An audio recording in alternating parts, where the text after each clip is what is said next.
마태복음 28장 1절로 10절 말씀. 자, 우리 한 목소리로 봉독하도록 하겠습니다. 시작. 안식일이 다 지나고 안식 후 첫날이 되려는 새벽에 막달라 마리아와 다른 마리아가 무덤을 보려고 갔더니 큰 지진이 나며 주의 천사가 하늘로부터 내려와 돌을 굴러내고 그 위에 앉았는데 그 형상이 번개 같고 그 옷은 눈같이 희거늘. 지키던 자들이 그를 무서워하여 떨며 죽은 사람과 같이 되었더라. 천사가 여자들에게 말하여 이르되 너희는 무서워하지 말라. 십자가에 못 박히신 예수를 너희가 찾는 줄을 내가 아노라. 그가 여기 계시지 않고 그가 말씀하시던 대로 살아나셨느니라. 와서 그가 누우셨던 곳을 보라. 또 빨리 가서 그의 제자들에게 이르되 그가 죽은 자 가운데서 살아나셨고 너희보다 먼저 갈릴리로 가시나니 거기서 너희가 배우리라 하라. 보라, 내가 너희에게 일렀느니라 하거늘. 그 여자들이 무서움과 큰 기쁨으로 빨리 무덤을 떠나 제자들에게 알리려고 다름질할새 예수께서 그들을 만나 이르시되 평안하냐 하시거늘. 얘들이 그 발을 붙잡고 경배하니 이에 예수께서 이르시되 무서워하지 말라. 가서 내 형제들에게 갈릴리로 가라 하라. 거기서 나를 보리라 하시니라. 아멘. 아멘. 여러분은 예수님이 부활하신 것을 언제 믿게 되셨습니까? 저는 제 기억에 1987년도 부활주일 예배 때였던 것 같습니다. 제가 1986년도에 친구를 따라서 처음으로 교회를 가긴 갔는데 믿음이 생기질 않더라고요. 예수님이 하나님이라는 사실은 정말 믿기지 않았고 예수님이 죽었다가 부활하셨다는 것은 더더욱 믿겨지지가 않았습니다. 자, 그런데 1987년 부활주일에 어떤 일이 있었냐면 제 형수님이 그때 당시에 여의도 순복음교회를 다니고 계셨는데 그날 그 주일이 되기 전에 저에게 한 가지 부탁을 하셨습니다. 도련님, 지금 다니고 있는 교회도 있지만 우리 교회에 이 무거운 기저귀 가방을 좀 들고 따라와 주실 수 있나요? 제가 만일에 형수님이 우리 교회로 좀 오세요 그랬더라면 거부할 수가 있었을게요. 형수님, 제 친구하고 의리가 있지. 그 친구가 저를 인도했는데 어떻게 형수님 교회로 갈 수가 있겠습니까? 하고 거절을 부드럽게 할 수가 있었을 텐데 형수님이 그 교회로 저를 인도하기 위한 그 인도 전략이었던 것 같아요. 그 조카의 기저귀와 애기용품이 가득 담긴 그 가방을 보니 제 마음이 안 가면 안 되겠더라고요. 그래서 그 교회로 제가 따라갔다가 그 길로 그만 여의도 순복음교회 교인이 되고 말았습니다. 그날 조용기 목사님 살아계실 때 조용기 목사님께서 부활절 설교를 하시는데 그 설교 중에 한 가지 이야기를 하셨어요. 1945년 해방이 되던 해에 조용기 목사님은 초등학교 학생이었답니다. 그런데 평상시에 일본인 교사가 너희들 매일 산에 가서 솔방울을 담아서 자루에다가 담아 가지고 오너라. 그래서 그날도 조영기 목사님은 산에서 솔방울을 열심히 담아 가지고 학교로 가져갔답니다. 그런데 친구들도 하나도 안 보이고 일본인 교사도 안 보이고 이거 어떻게 하지? 이상하네. 그러던 차에 어떤 사람이 한 사람 나와서 일본인이 아니죠. 이제부터는 너가 이 솔방울을 해오지 않아도 된다. 그러면서 우리나라가 일본으로부터 해방되었다. 그 얘기를 해주시더라는 거예요. 그런데 어린 마음에 그때 깨달아지는 게 있었답니다. 나만 모르고 있었네. 우리나라가 해방된 걸 나만 모르고 있었네. 이야, 그 말씀을 탁 이야기를 하는데 그게 갑자기 제 마음속에 어떻게 오냐면 대호야, 너만 안 믿고 있어. 예수님 부활을 너만 안 믿고 있어. 그런 찔림으로 확 다가온 거예요. 그날 그 시로 저는 제가 태어나서 살고 있는 것보다 더 확실히 부활을 믿게 되었습니다. 혹시 이 자리에 나는 예수님이 죽었다가 부활하신 사실은 그거는 아직까지 내가 믿고 있지 못한데요, 그런 분이 계시다면 오늘 이 이야기가 하나님께서 바로 여러분에게 해주신 이야기로 들으시기 바랍니다. 너만 안 믿고 있어. 주님께서 오늘 이 시간, 이 부활절 예배 가운데 예수님의 부활이 확실히 믿어지게 되는 역사가 있기를 예수님의 이름으로 축원합니다. 자, 오늘 본문 말씀에 보시면 조 목사님의 이야기 가운데에서 어떤 사람, 그 사람 같은 역할을 하는 사람이 있죠. 조 목사님에게 더 이상 이제 해올 필요가 없어. 우리나라가 일본으로부터 해방되었어. 마치 그 얘기를 해주듯이 오늘 그 무덤을 찾아간 여인들에게 하나님의 천사가 이야기를 해주죠. 어떻게 이 여인들은 그 새벽 미명에 희미한 불빛 아래서 그 무덤을 찾아갈 수가 있었을까요? 여기에 나온 두 여인은 막달라 마리아와 다른 마리아였다라고 기록이 되어 있는데, 이 이름들이 오늘 읽은 마태복음 28장 전장에 27장에 나오죠. 바로 예수님께서 골고다 언덕에 십자가에 못 박히실 때 먼 발치에서 보고 있던 여자들 얘기를 27장에서 해줍니다. 누구였는가?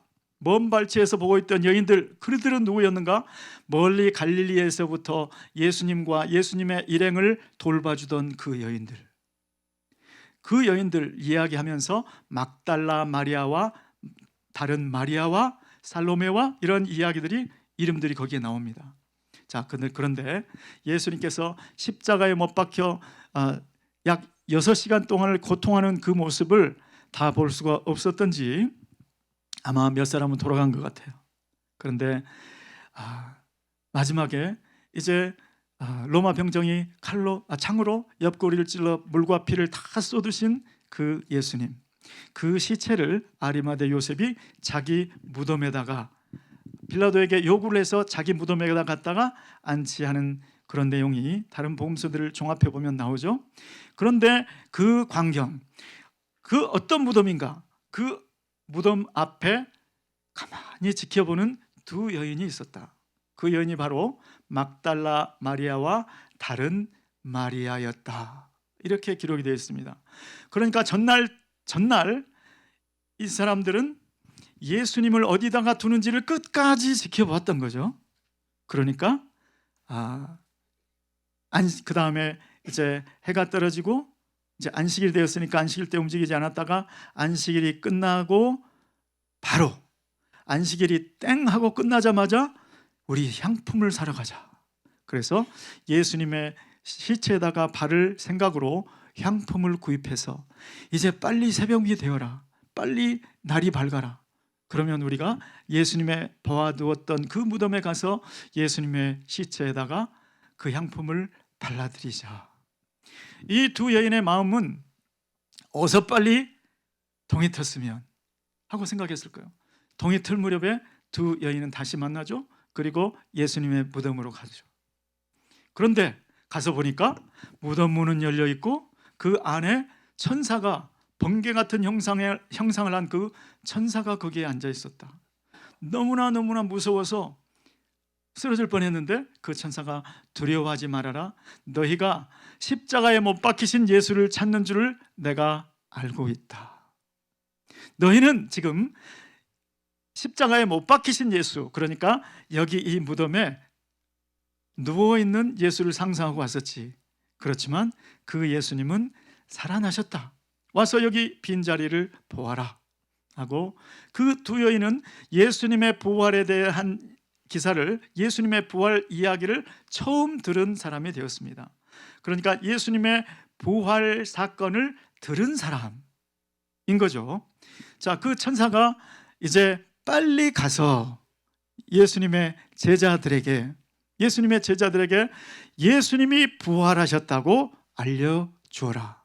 그리고 예수님께서 제자들, 너희들보다 먼저 갈릴리로 가실 것이라고 알려주어라. 그리고 제자들이여 여러분들도 거기 가서 부활하신 예수를 뵐 거라고 알려주어라. 이렇게 말을 하죠. 그래서 부지런히 저는 참 은혜가 되었던 게 이 천사들의 입에서 빨리라는 말을 했다는 게 제가 또 은혜가 되더라고요. 우리 한국 말은 빨리 좋아하잖아요. 빨리 가라는 게 은혜가 되더라고요. 그런데 그 여인들도 거기에 맞춰서 빨리 달렸습니다. 부지런히 빨리. 그래서 마태복음 28장에는 빨리가 2번 나옵니다. 빨리 가라, 빨리 간다. 이렇게 된 거죠.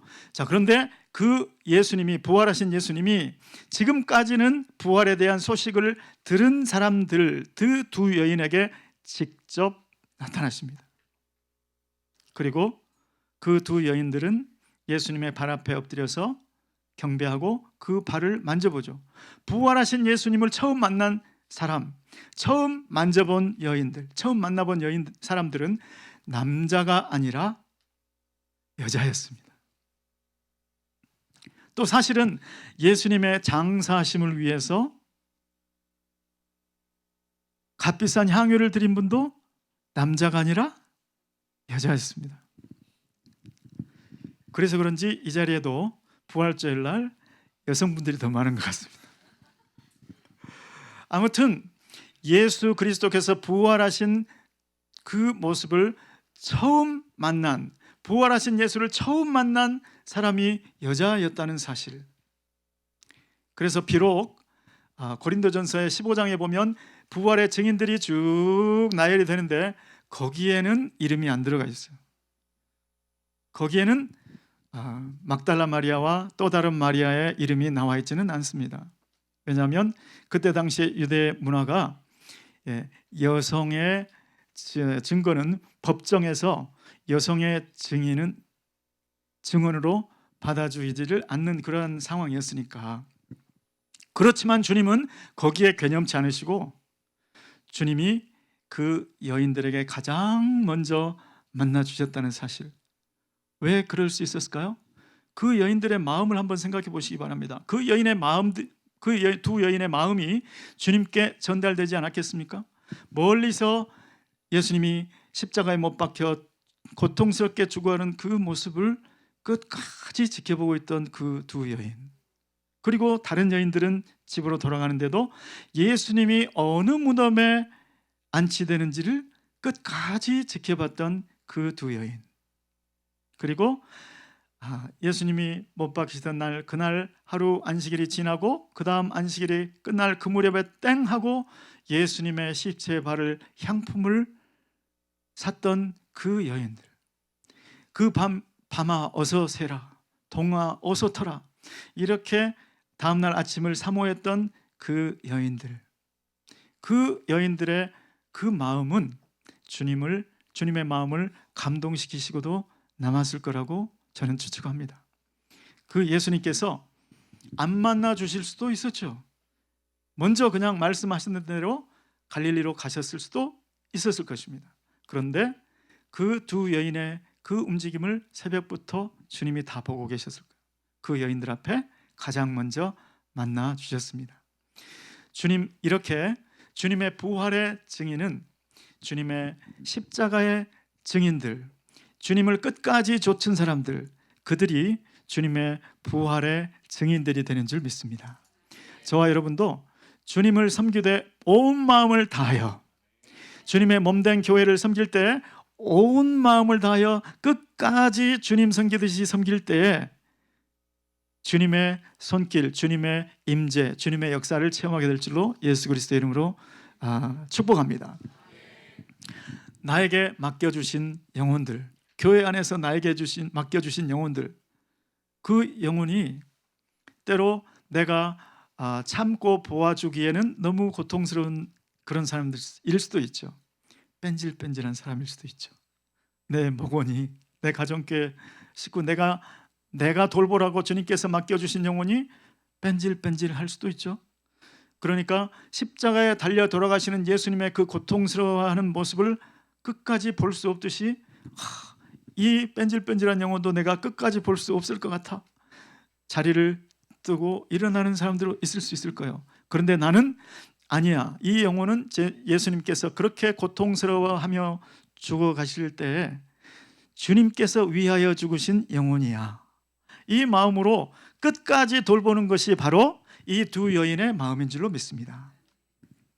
그렇게 주님을 생각하는 마음으로, 주님을 섬기는 마음으로 영혼들을 사랑하고 참아주고 섬겨주는 저와 여러분 되시기를 예수 그리스도의 이름으로 축원합니다. 그 모습을 주님께서 오래 참으실까요? 그 모습을 주님께서 외면하실까요? 모른 채 하실까요? 반드시 부활하신 주님이 함께 하시는 역사를 체험하게 될 줄로 믿습니다. 자, 그런데 여기에 보시면 예수님께서 천사를 통해서 제자들에게 자꾸 갈릴리로 가라고 하신다는 말씀이죠. 왜 갈릴리지? 빨리 가서 제자들에게 너희가 갈릴리에서 거기서 배우리라 하라. 예수님께서 갈릴리에서 만난다는 사실을 말씀을 하셨었나요? 이미? 기억나세요? 여러분 그 말씀하신 지가? 네. 자, 마태복음 26장 31절과 32절 말씀에 미리 말씀하셨는데 한번 함께 읽어보실까요? 시작. 그때 예수께서 제자들에게 이르시되 오늘 밤에 너희가 다 나를 버리리라. 기록된 바 내가 목자를 치리니 양의 떼가 흩어지리라 하였느니라.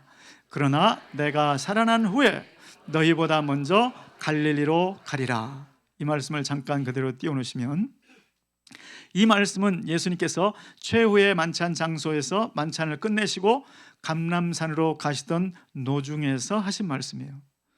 자, 그때 이 말씀을 하셨다. 하나님께서 목자를 치실 것이기 때문에 이제 너희가 다 나를 버리고 떠나가리라. 그러나 내가 살아난 후에 이 말씀은 무슨 말씀일까요? 나는 죽을 거야. 그런데 내가 얘기했지, 제3일에 나는 살아날 거야. 그 살아난 후에 너희보다 먼저 어디로 간다? 갈릴리로 가리라. 여러분, 너희보다 먼저 내가 갈릴리로 가리라, 이 말씀의 뜻이 무슨 뜻일까요? 너희도 갈릴리로 오너라. 나와 너희들은 갈릴리에서 만날 거야. 자, 그러면 도대체 왜 갈릴리에서 만난다고 하는 것일까요? 갈릴리에 뭐가 있길래? 부활하신 주님께서 맨 처음으로 세례 요한의 물 세례를 받으시고 거기서 나오실 때 성령께서 비둘기 형상을 하면서 내려오시고 또 성부 하나님께서는 저 위에서 이는 내 사랑하는 아들이요 내 기뻐하는 자라, 이렇게 말씀하셨던 삼위일체 하나님이 함께 하셨던 그 자리에서 기념해도 될 것 같은데, 거기는 가깝기도 하고 예루살렘에 있는 이 서슬퍼런 종교 지도자들의 세력도 미치지 못할 법도 한데 거기 말고 왜 그렇게 먼 갈릴리인가? 도대체 갈릴리에서 무슨 일이 있었길래, 과거에 무슨 일이 있었길래 꼭 갈릴리로 가라고 하시는 건가? 자, 여기 마태복음 우리 28장 1절로부터 10절까지만 읽었는데 사실은 28장 16절에 보시면 28장 16절에는 이렇게 기록이 되어 있습니다. 자, 28장 16절 한번 보실까요? 네, 함께 읽어보시겠습니다. 시작. 11 제자가 갈릴리에 가서 예수께서 지시하신 산에 이르러. 지금 천사들을 통해서 그 여인들에게 하신 말씀은 갈릴리로 가라 하셨지만 제자들은 갈릴리로 가라 하면 어디에 가라고 하신지를 이미 알고 있었다. 지시하신 산이 있었다. 언제였을까요? 제가 상상컨대는 예수님께서 그 노중에서 내가 살아난 후에 갈릴리로 너희보다 먼저 가리라 할 때, 너희보다 먼저 간다면 우리도 거기 오라는 뜻이네? 그럼 어디서 만나지? 성격 급한 베드로가 물어봤을 것 같아요. 예수님, 갈릴리 그 넓은 땅에 어디를 말하는 거예요? 나사렛이십니까? 나사렛 회당이십니까? 어디를 말하는 거예요? 그때 예수님께서 그 산을 가르쳐 주셨을 거예요. 그러니까 이제는 갈릴리로 가라만 이야기해도 그때 그 산으로 오라는 뜻이구나, 이렇게 알 수 있어서 지시받은 그 산으로 바로 갔다, 이런 이야기죠. 자, 그러면 갈릴리의 산이 좀 내놓으라 하는 산이 몇 개나 있을까요? 몇 개나 있을까요? 네. 네. 세 개네요. 자, 그 산에 그 산이 어떤 산이 있는가 하면 첫 번째로는 다볼산이 있어요. 자, 다볼산은 갈릴리의 나사렛으로부터, 예수님께서 성장하신 나사렛으로부터 동쪽 약 17km 떨어진 곳에 높이 575m, 꽤 높은 산이죠. 여기에 다볼산이 있어요. 또 아르벨산이라고 나사렛에서부터 약 65km 떨어진 곳에 높이 180m 정도의 산이 있어요. 또 메론산이라고 해서 약 49km 떨어져 있는 나사렛으로부터, 그리고 높이는 약 1000m 이르는 큰 산이 있어요. 자, 그런데 이 산 중에서 어떤 산을 이야기하는 것일까? 지금부터는 제가 상상의 나래를 좀 펴보겠습니다. 꼭 맞지 않을 수도 있습니다. 자, 그럼 한번 생각해 보시기 바랍니다. 예수님께서 마태복음 16장에 사람들이 나를 누구라고 하느냐, 이 질문을 어디서 했었죠? 가이사랴 빌립보. 가이사랴 빌립보. 지금 여기 갈릴리로부터 북동쪽으로 멀리 있는 곳이죠. 거기는 백두산보다도 높은 헐몬산이 있는 곳이죠. 자, 그때 제자들이 대답하기를 세상 사람들이 이러하게 이야기합니다. 그러면 너희는 나를 누구라고 하느냐? 예수님께서 물어보셨을 때 베드로가 주는 그리스도시요 살아계신 하나님의 아들이시니이다, 이렇게 얘기하죠. 자, 바요나 시몬아 네가 복이 있도다 쭉 칭찬을 하시고 난 다음에, 그 다음에 16장 마지막 부분에 너희 가운데 어떤 이들은 살아서 죽지 않고 살았을 때에 인자가 왕권을 가지고 오는 것을 볼 자들도 있느니라, 이렇게 이야기를 하셨습니다. 자, 그러면 인자가 왕권을 가지고 오는 것을 볼 자들도 있느니라, 보지 못할 자도 있다는 얘기죠. 자, 그런데 그러면 그때가 언제인가? 이 말씀을 하고 나서 약 엿새 후에, 그러니까 이 말씀이 있고 나서 왕권을 가지고 임하는 것을 볼 자들도 있느니라 하고 나서 엿새쯤 후에 예수님께서 베드로와 야고보와 요한을 데리고 따로 높은 산으로 올라가셨다, 이렇게 나와 있습니다. 자, 그러면 이 높은 산은 어디인가? 이 높은 산은 변화산. 네, 변화산 정답이죠. 자, 그러면 이 변화산은 도대체 무슨 산인가? 지금 가이사랴 빌립보 바로 근처에 있는 그 헬몬산인가? 아니면 어떤 산인가? 여러분, 헬몬산일 수도 있어요. 자, 그리고 또 다르게 생각해서 지금 많은 학자들이 변화산이라고 생각하는 곳은 갈릴리의 다볼산. 그래서 다볼산 꼭대기에 지금도 변화산 기념교회가 있죠.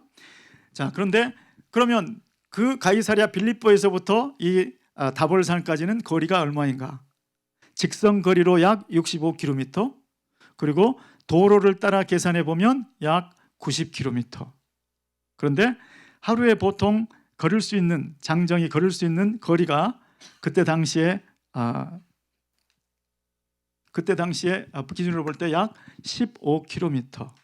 그러면 90km를 걸으려면 며칠이 필요하죠? 엿새. 그때 예수님께서 베드로의 대답을 들으시고 걸어서 다시 그 헬몬 지역에서부터 걸어서 오셨다면 지금 다볼산에 도착할 그런 거리라는 거죠. 어떻든 주님께서는 그 변화산이라는 곳에 가셔서 어떤 일이 있었는가? 갑자기 얼굴이 해처럼 빛났다. 그리고 그의 입으셨던 옷이 빛처럼 새하얗게, 그렇게 밝게 변했다는 것이죠. 그리고 하늘에서 음성이 들리죠. 이는 내 사랑하는 아들이요 내 기뻐하는 자니 너희는 저의 말을 들으라. 이 음성이 나오죠. 자, 그러면 이때 당시에 마태복음 16장에서 말씀하시던 대로 내가 인자가 왕권을 가지고 임하는 것을 너희가 보리라. 지금 그 왕권을 다 가지셨을까요? 어떻게 생각하세요? 만일에 왕권을 다 가졌다면 지금 예수님께서 마태복음 16장 마지막 절에 했던 그 말씀이 이루어져 버린 거예요. 그렇지만 왕권을 아직 가지지 못했다는 것을 알 수가 있죠. 무엇을 통해서 알 수 있습니까? 바로 예수님께서 제자들의 그 갈릴리 그 산에서 갈릴리로 가라 했으니까 헬몬은 아닐 거예요. 헬몬은 갈릴리에 있는 산이 아니니까. 갈릴리의 지역에 있는 우리가 믿기로 상상의 날을 펴서 변화산, 그 산에서 했다면 주님께서 뭐라고 말씀하시죠? 그 산에서 이제 드디어 제자들이 거리 와서 제자들 앞에서 말씀을 하시는데, 예수님이 하신 말씀, 십자가에 죽으시고 난 다음에 부활하셔서 하시는 말씀, 하늘과 땅의 모든 권세를 내게 주셨으니 그러므로 너희는 가서. 자, 하늘과 땅의 모든 권세를 내게 주신 것은 예수님의 십자가 사건 전입니까, 후입니까? 후라는 것이죠. 그러니까 아까 변화산에서 비록 얼굴이 해같이 밝아졌지만, 비록 옷이 빛처럼 희어졌지만, 그때는 왕권을 가지고 임한 때가 아니라는 것이죠.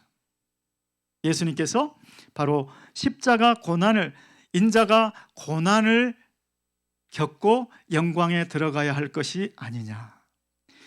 하나님께서 그 인자 되신 예수 그리스도께 왕권을, 전권을 다 주신 것이 바로 십자가 죽음 이후라는 것을 알 수가 있죠.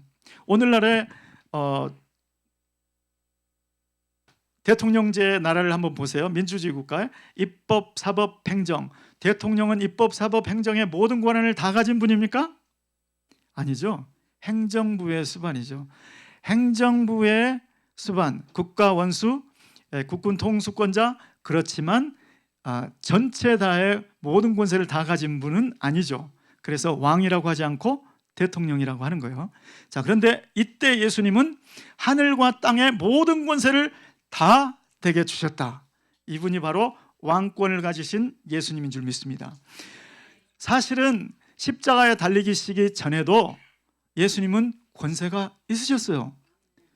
예수님께서 마가복음 2장에 회당에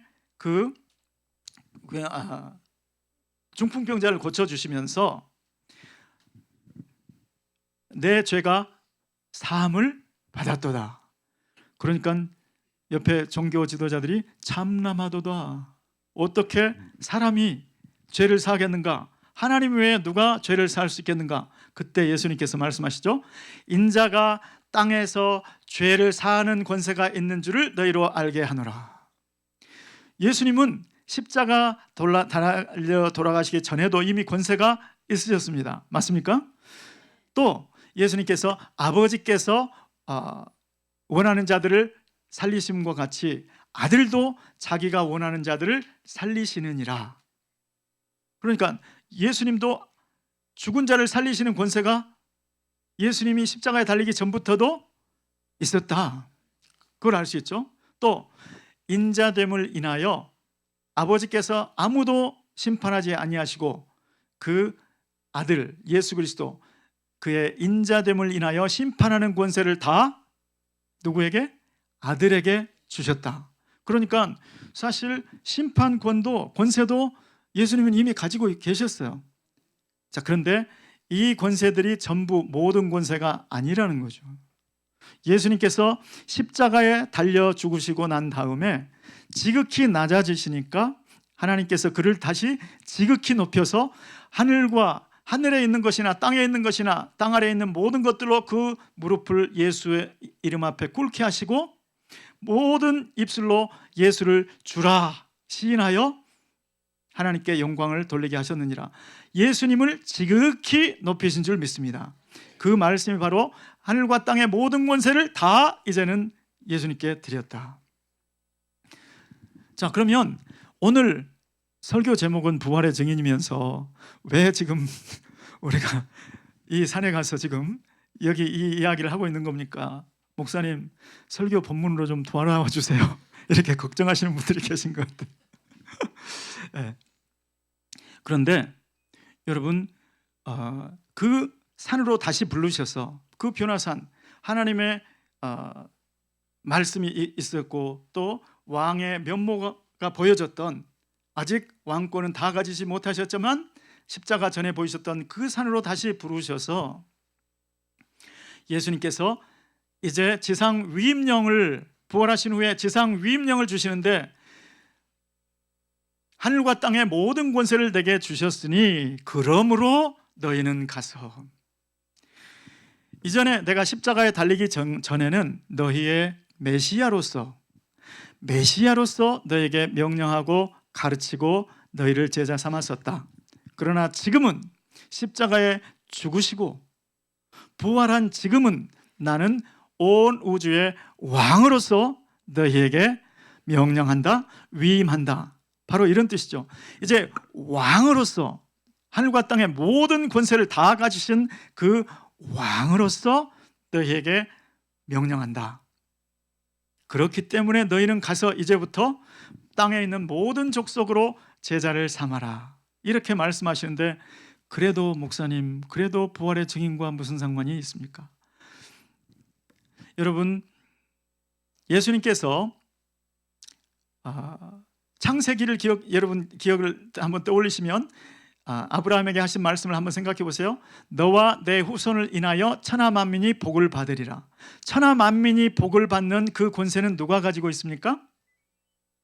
네, 하나님이 누구에게 맡기셨죠? 예수 그리스도, 아브라함과 그의 후손으로 오실 예수 그리스도에게 맡기셨다. 그런데 그 예수 그리스도께서 내가 그 천하 만민이 복을 받는 그 일을 위해서 예수님 혼자서도 얼마든지 하실 수 있고 예수님이 그 일을 하실 권세를 받으셨는데 그 권세를 이제 누구한테 나눠주시는 거예요? 제자들에게 나눠주신 거죠.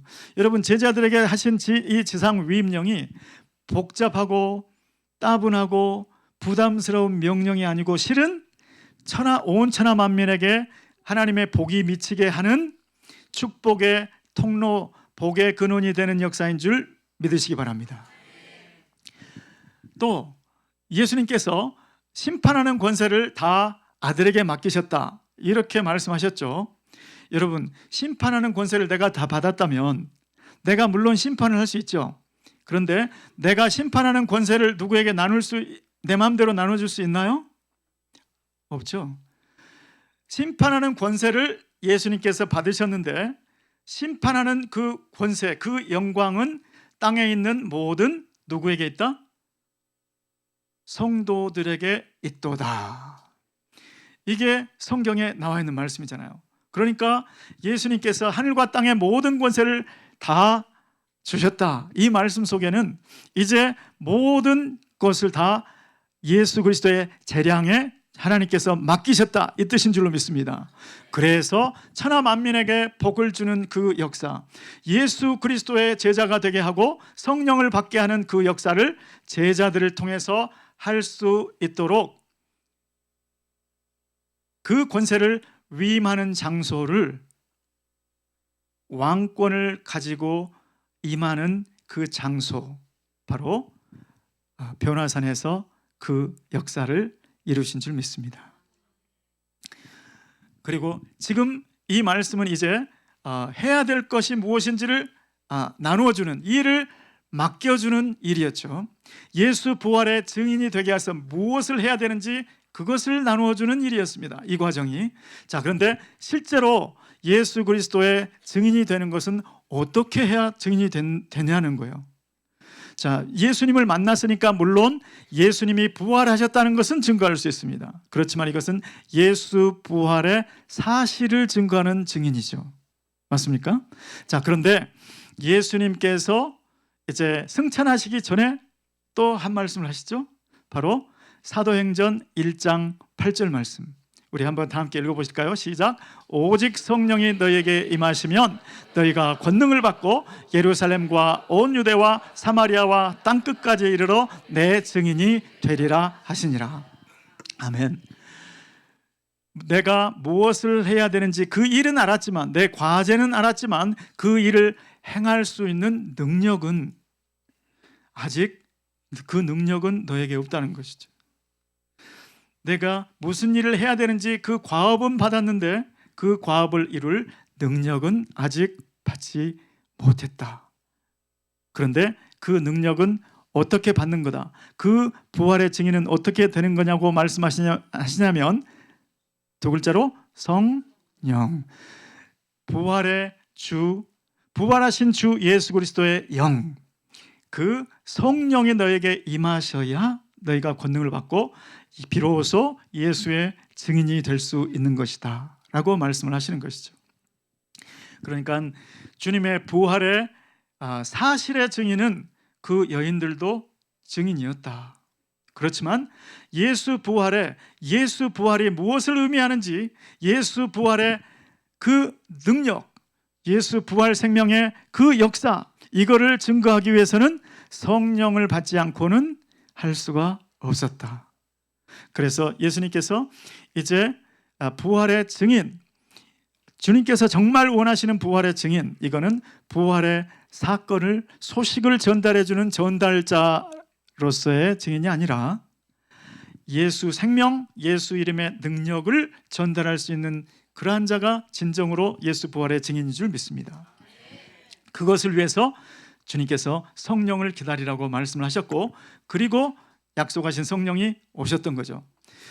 그래서 이제 예수 부활의 증인의 역사가 시작된 것이 사도행전이다.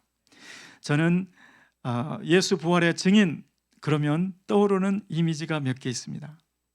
첫 번째로는 안대를 하시고 나타나신 김광신 목사님. 제가 2001년도에 미국의 유학 생활에 올랐는데 2002년도에 우리 김광신 목사님께서 30대 40대 집사님들을 모아놓고 토요일 날마다 직접 훈련을 시키셨어요. 직접 강의를 하시면서 직접 기도를 시키시고 더 큰 소리로 부르짖으라고 그러면서 우리를 훈련시키셨어요. 여러분들은 10년 후에 은혜의 한인교회의 중추적인 역할, 허리 같은 역할을 하게 된다. 그래서 내가 비록 바쁘고 비록 힘들지만 여러분들을 훈련하는 것이다. 그렇게 하면서 우리를 훈련시키셨어요. 그런데 그날은 이거는 뭡니까? 너무 궁금했어요. 그런데 애꾸 눈을 하고 나타나신 거예요. 여러분 자꾸 내 눈을 보는 것 같은데 내가 지금 당뇨 합병증으로 상이 2개로 보인다고, 그래서 하나를 가린 것 뿐이라고 그러면서 나오셨어요. 야, 저 그때 진짜 충격이었습니다. 나 같으면 저 정도 되면 오늘은 쉬자 이렇게 말씀하셨을 것 같은데, 야, 저분은 도대체 어떻게 된 건가? 김광신 목사님의 지론은 이것입니다. 내가 아프다고 해보자. 내가 집에 누워있으나 밖에 나가서 일하나 아픈 거는 또 마찬가지인데 내가 집에 누워 있어야 되겠나? 가서 주님의 일을 해야 되겠나? 그러면서 주님의 일을 하시는 분이었어요. 세상에 감당할 수 없는 분이셨죠. 이분을 통해서 얼마나 많은 제자들이 세워지고 얼마나 많은 교회들이 개척이 되었는지. 저는 부활의 생명, 부활의 능력, 부활하신 주님의 능력의 증인, 부활하신 주님의 생명의 증인, 그러면 그 김광신 목사님의 애꾸눈이 생각납니다. 그분은 몸이 아무리 아프셔도 선교지를 그렇게 다니셨어요. 나는 선교하다가 순교하겠다, 그렇게 섬기셨습니다. 또 두 번째로는 한기용 목사님의 수첩. 제가 미국에 나오기 전에 얼마 동안 본교회에서 행정을 담당할 때가 있었어요. 그 행정을 담당하다 보니 비서실에 제가 자꾸 연락을 해서 우리 목사님의 수첩을 사진 찍어달라. 내가 일정을 환하게 알고 있어야 되니까. 그러면 비서실에서 한기용 목사님의 일정을, 그 수첩을 사진을 찍어서 저에게 보내줍니다. 그런데 일정을 읽고 있다가 제가 질려가지고 읽고 있는 것도 피곤해요. 이게 지금 사람이 살자고 하는 일인가? 한마디로 말하면 살인적인 스케줄을 감당하고 있는 거예요. 이번에도 주일날 설교 마치시고 터키에 가셨다가 터키에서 에미지엘 인도하시고 또 프랑스 은혜교회 창립 27주년 또 부흥성에 인도하시고 세계를 주름잡고 다니시는데 정말 세상에 감당치 못할 그런 삶을 살고 계십니다. 우리 한 목사님을 통해서 또 얼마나 많은 선교지들이 힘을 얻고 얼마나 많은 역사들이 일어나고 죽을 것 같았던 분들이 얼마나 많이 살아나는지요. 또 부활의 생명의 증인, 부활의 능력의 증인, 그러면 여기 이 자리에 앉아 계신 수많은 선교사님들이 계시지만은 우리 베트남에서 사역하셨던 이인호 선교사님이 생각납니다. 이인호 선교사님은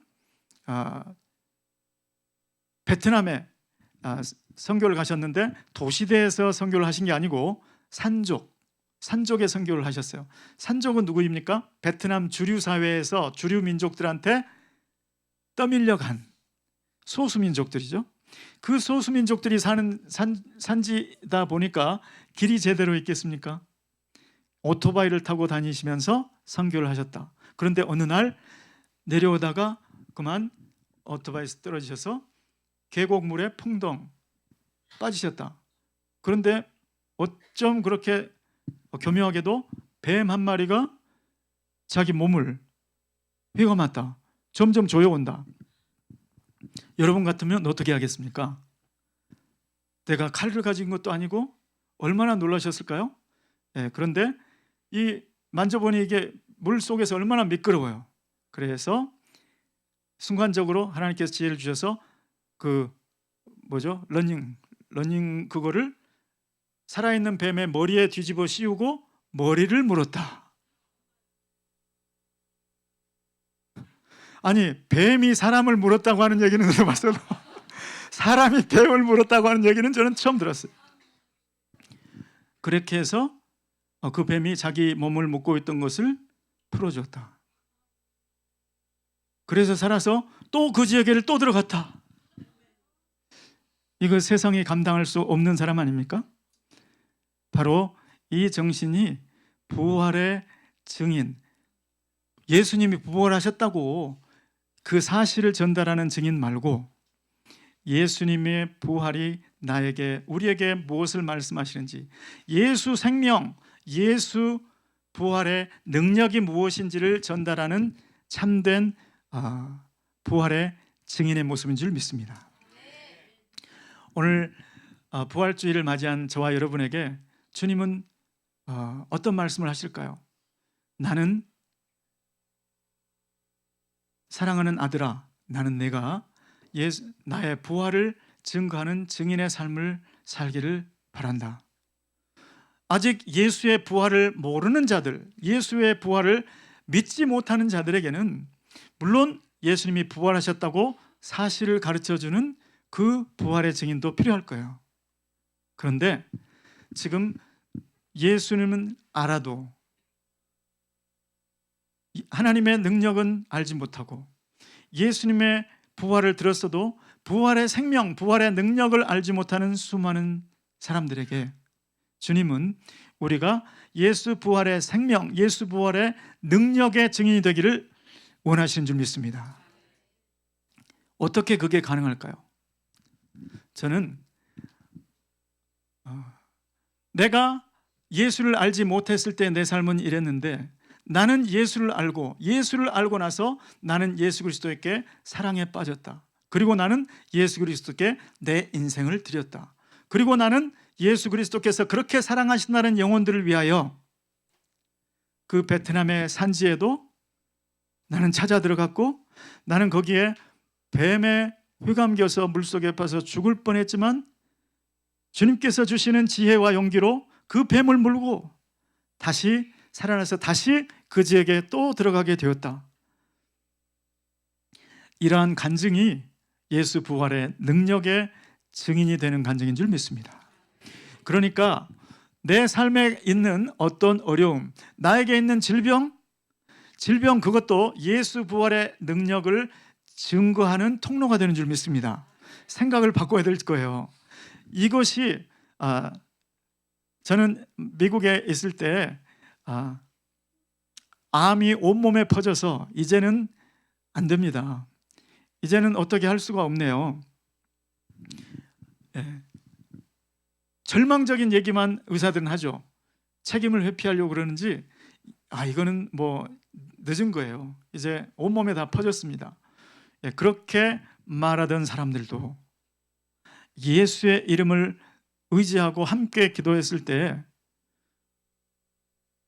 의사가 놀라서 이게 이럴 리가 없는데 자기가 잘못된 진단한 걸로 고소당할까 봐 그랬는지 그 사람을 불러놓고 이거 보라고 분명히 이러지 않았냐고 자꾸 설명하려고 하니까 됐다고, 나 괜찮다고, 나 당신 고소할 그런 생각 전혀 없으니까 알았다고, 그러지, 됐다고 그렇게 하고 완전히 회복된 케이스를 저는 보았습니다.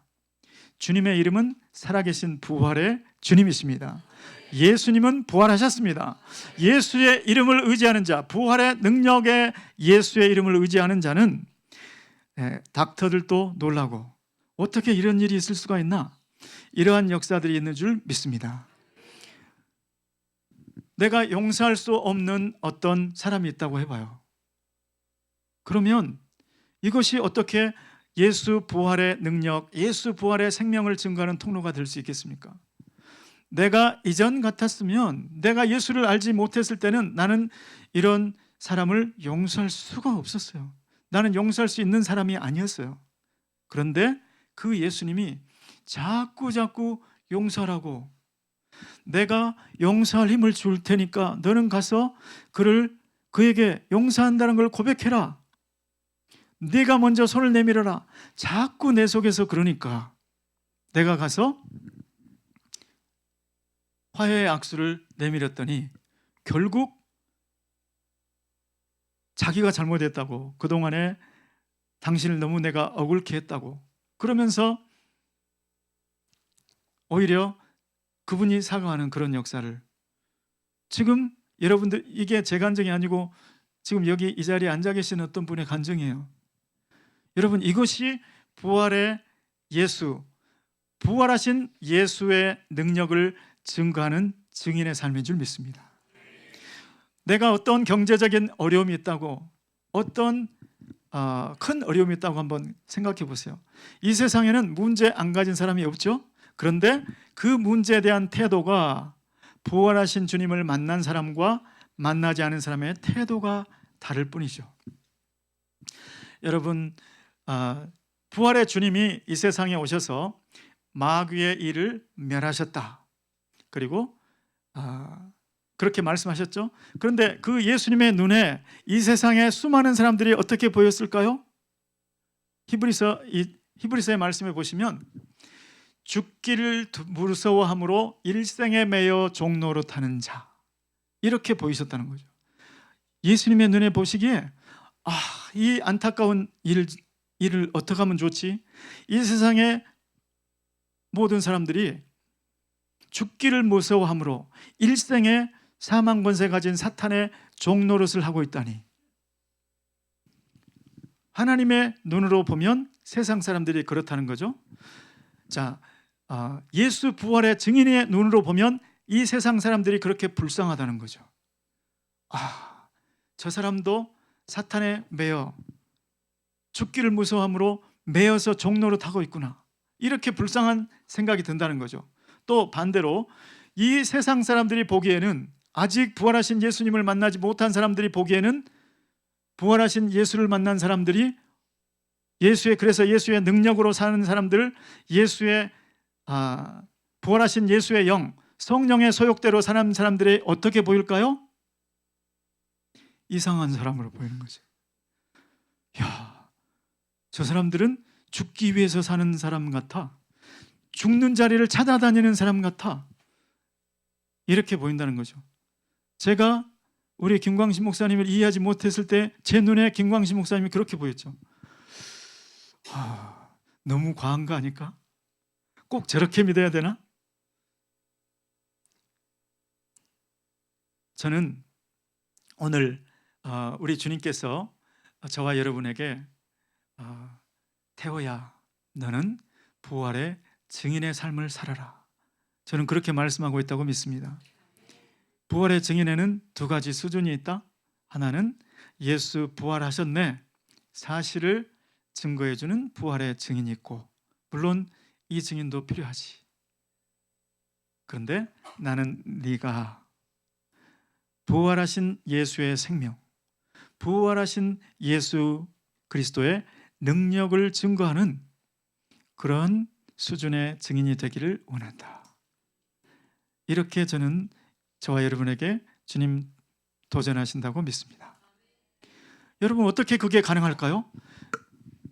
예수의 생명을, 예수의 부활의 새 생명 가운데 살지 않는다면 어떻게 예수 생명의 증인이 될까요? 예수의 능력을 힘입어 살지 않는데 어떻게 부활하신 예수의 능력의 증인이 될 수 있을까요? 그것은 말이 앞뒤가 안 맞는 말이죠. 먼저는 우리가 예수님께서 말씀하신 대로 내 배에서 생명수의 강이 흘러나는 삶을 살아야 될 줄로 믿습니다. 그 삶은 어떤 삶일까요? 성령의 소욕대로 사는 삶. 성령님이 그 사람은 그냥 용서하지 않고 잊기로 했어, 그냥 덮어두고 나는 그 사람은 투명인간 취급할 거야, 그냥 평행선을 긋지 뭐, 그 사람은 용서한다고 다가가봤자 뻔해, 이렇게 내가 정리하고 나갔던 사람에게 성령님이 자꾸 감동 준다고 하면 생각해 보세요. 너 그 사람 용서해야지. 그 사람도 내가 위에서 십자가에서 피 흘린 사람인데 그 사람을 용서해라, 용서해라. 자꾸 감동을 주시면 그 성령의 감동에 순종하고 성령의 소욕대로 살기로 습관을, 성령의 소욕대로 사는 것을 습관으로 가질 때 예수 생명의 능력, 예수 부활의 능력의 증인이 되는 줄 믿습니다. 예수 그리스도의 그 이름을 힘입어서 살 때, 그 예수 그리스도의 소욕대로 살 때, 그때 저와 여러분이 비로소 주님의 부활의 사실의 증인이 아니라 주님의 부활의 능력의 증인이 될 줄을 믿습니다. 저와 여러분, 오늘 부활절에 2025년 부활절은 특별했다. 그 부활절을 기점으로 나는 예수 부활의 소식을 증거하는 증인이 아니라 예수 부활의 생명, 예수 부활의 능력을 증거하는 증인이 되었다. 이렇게 기억되는 그런 부활절이 되기를 예수 그리스도의 이름으로 축원합니다. 축원합니다. 기도하겠습니다. 고마우신 주님, 오늘 예수 그리스도께서 그 여인들을 가장 먼저 만나 주셔서 여인들이 최초의 예수 부활의 증인이 되게 하신 그 사건을 보았습니다. 주님은 여기에서 머무르시지 아니하시고 11 제자에게 또 500의 형제들에게 수많은 그리스도인들에게 바로 오늘 이 자리에서 저희를 주님의 부활의 생명, 부활의 능력의 증인이 되기를 원하시는 것을 주님 깨달았습니다. 하나님 아버지, 주님의 성령의 소욕에 순종하여 주님 부활하신 예수 그리스도의 말씀을 붙잡고 예수 그리스도를 사랑하며 부활하신 예수 그리스도께 헌신할 때에 주님 그러한 증인이 될 수 있는 줄 믿습니다. 주님 그러한 삶이 되게 도와 주시옵소서. 예수 그리스도의 이름으로 기도드리옵나이다. 아멘.